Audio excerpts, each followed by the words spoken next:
కొంతమంది తోడబుట్టిన వాళ్ళ బాధ్యత పట్టించుకోరు.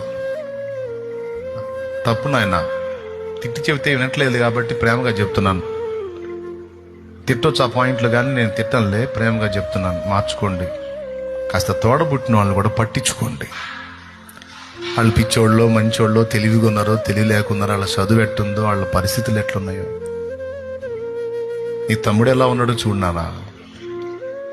తమ్ముడితో ఫ్రెండ్షిప్ చేయనా? ప్రేమగా మాట్లాడినానా? నీ చెల్లెలు ఎలా ఉందో చూడనా? బయట వాళ్ళతో ప్రేమగా మాట్లాడి నీ చెల్లెల దగ్గరికి వస్తే కొక్కరించి కోపిష్టిగా చిరాకు పడి రైట్ కాదు నాన్న. నీ చెల్లెలు నువ్వే దగ్గర తీసుకోవాలి, నేర్పుకోవాలి.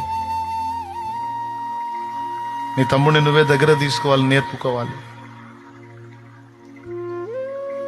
అన్నల బాధ్యత, అక్కల బాధ్యత కూడా నెరవేర్చాలి. దేవుని బిడ్డలంగా మనకు బాధ్యత ఇదే. దానికోసం కొన్ని రిస్కులైనా చేయాలి అవసరమైతే. మరి మనిషి బతుకంటే బలాదురుగా తిరగటానికి కాదు, బాధ్యతలు నెరవేర్చడానిగా మనం పుట్టిందే.